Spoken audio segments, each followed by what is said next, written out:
있습니다. 우리 말씀을 함께 암송하겠습니다. 나는 인애를 원하고 제사를 원치 아니하며 번제보다 하나님을 아는 것을 원하노라. 아멘.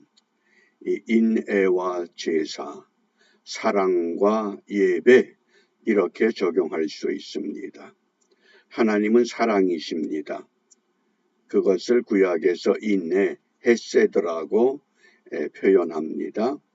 그런 하나님께서 제사를 원하지 않는다.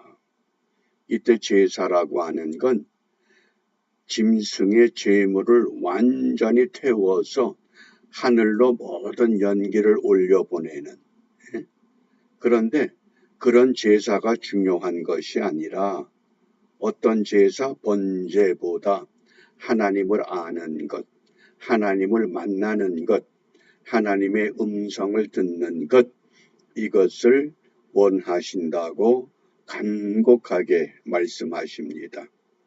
오늘 우리가 어떻게 하나님을 알아야 하는가?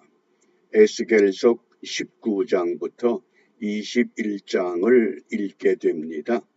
19장은 이스라엘의 방백들, 이스라엘의 쉽게 말하면 지도자들, 그들이 타락했기 때문에 하나님께서 선지자 에스겔에게 이스라엘 방백들의 타락에 대한 그 안타까움을 애가로 지어서 고백하라고 합니다.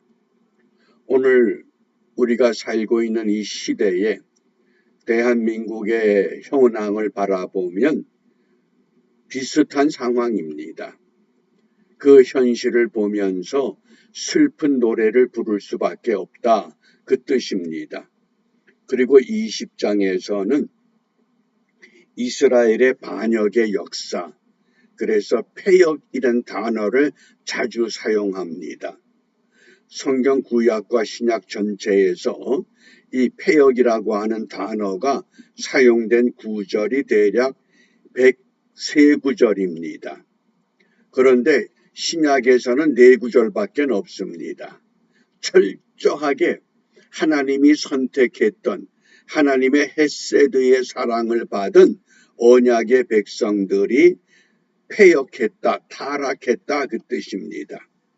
그래서 21장에서는 하나님이 그들을 그대로 방치하지 않고 여호와의 칼, 그 칼은 바벨론을 들어서 하나님이 하나님의 백성들, 하나님의 방백들을 심판하시겠다.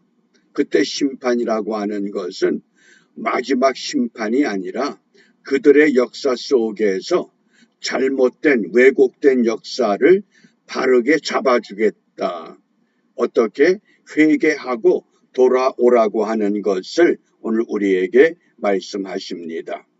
이런 말씀의 배경을 갖고 오늘 우리가 함께 묵상할 주제가 에스겔 21장 6절입니다.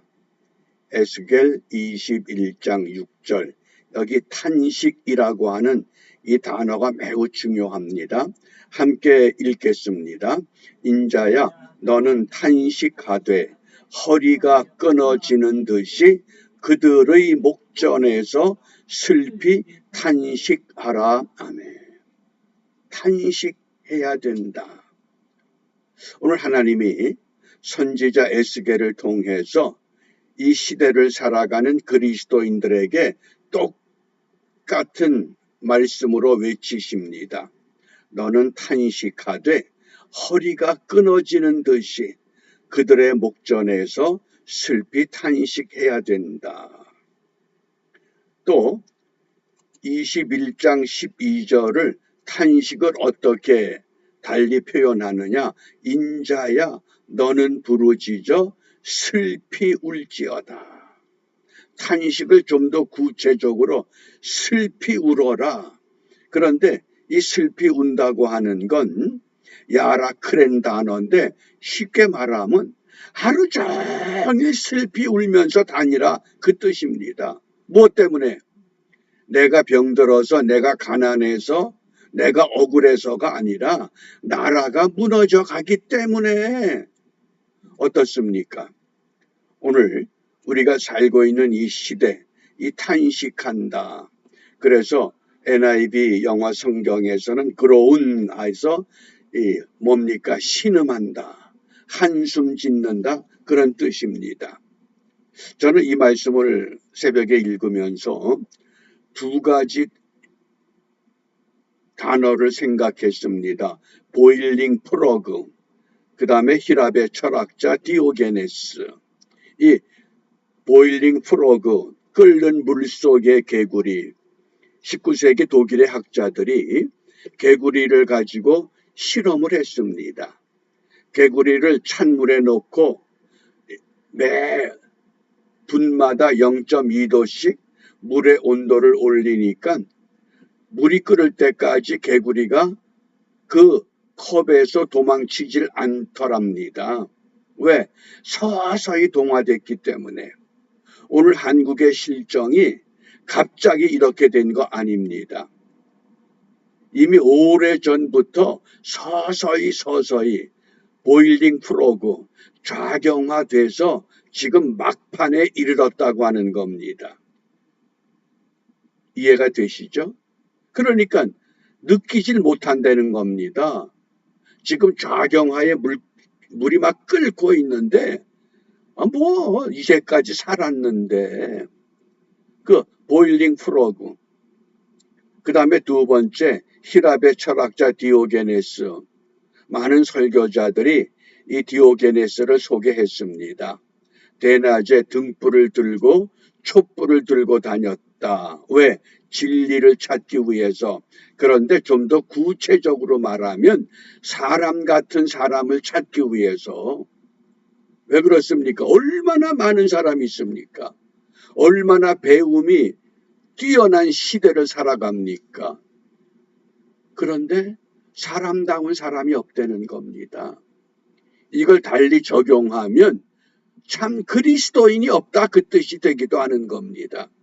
그래서 오늘 우리가 이 슬피 탄식하라. 무엇 때문에? 슬피 울어야 되겠다. 12절을 다시 보면 인자야 너는 부르짖어 슬피 울지어다. 이것이 내 백성에게 임하며 이스라엘 모든 방백에게 임함이로다. 그들과 내 백성이 함께 칼에 붙인 바 되었으니.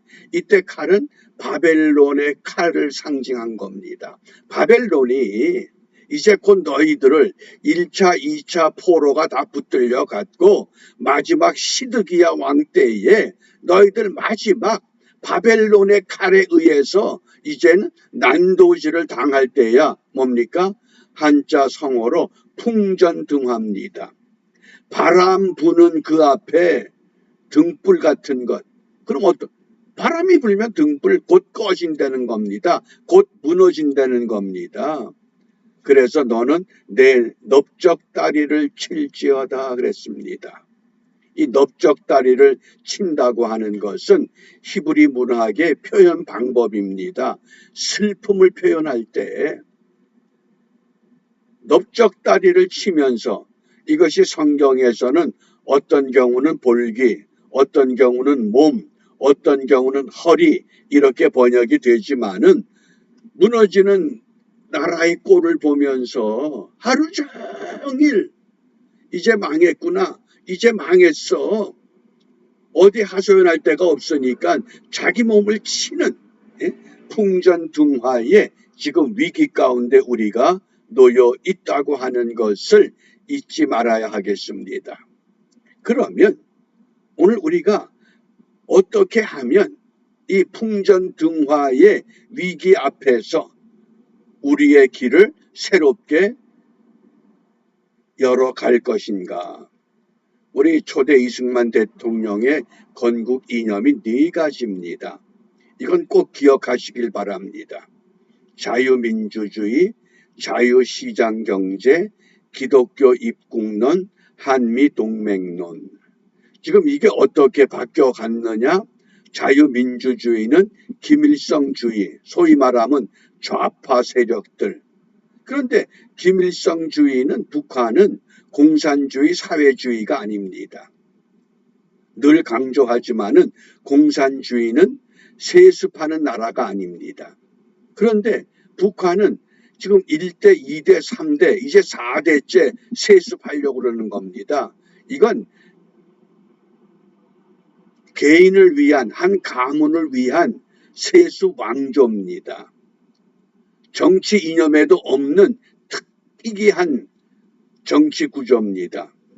그 다음에 자유시장 경제, 이게 사회주의 경제. 그래서 사회주의 경제의 특징은 모든 백성이 균등하게 잘 사는 것이 아니라 우두머리 한 사람만을 위해서 모두가 희생되는 겁니다.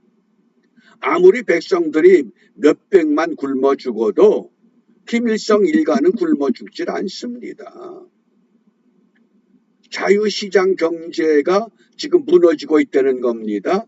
그 다음에 기독교 입국론은 어떻게 되고 있습니까? 이게 우리가 미국하고 친할 필요가 뭐 있느냐? 이번에 조지아주의 그 공장의 그 사태가 한국에서는 석방한다고 보도합니다. 그런데 미국에서는 추방이라고 하는 분명한 용어를 씁니다.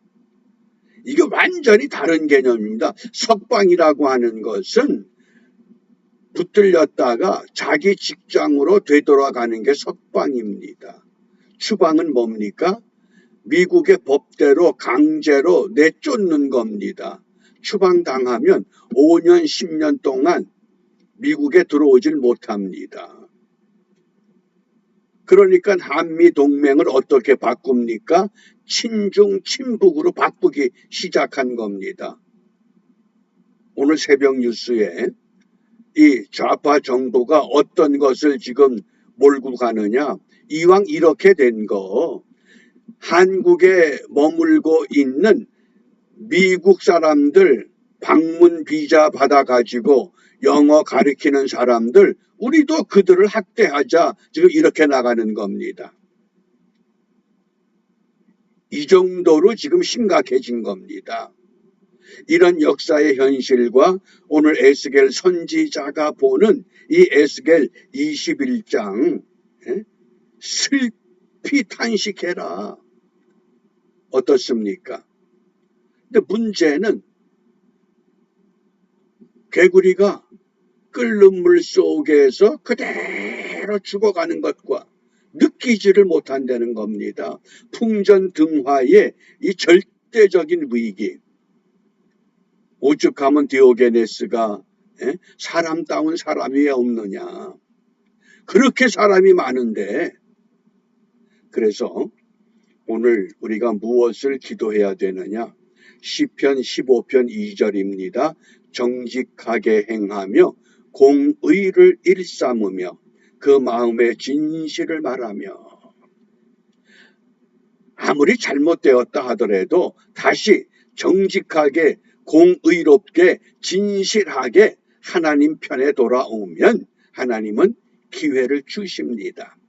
바벨론의 칼을 들어서 남유다 왕국을 무너뜨리는 까닭은 망하게 하기 위한 것이 아니라 다시 고쳐서 하나님의 백성답게 세워가고자 하는 하나님의 계획이라고 하는 것.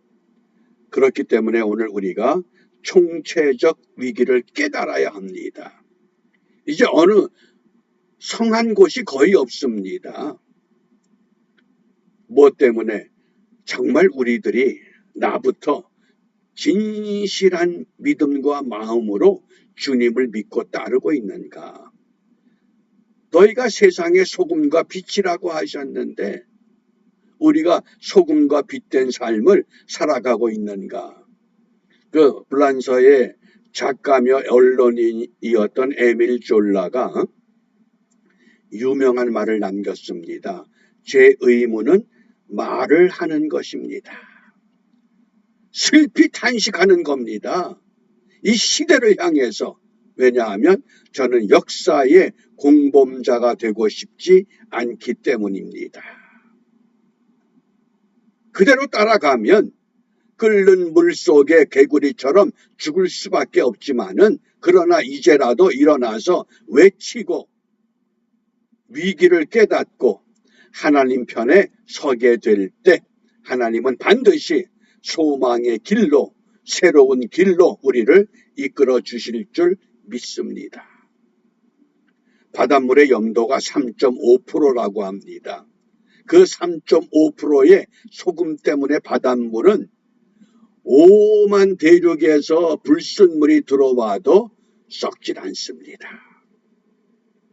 그렇게 많은 교회, 그렇게 많은 성도들이 있다고 하는데 왜 이 지경이 됐는가?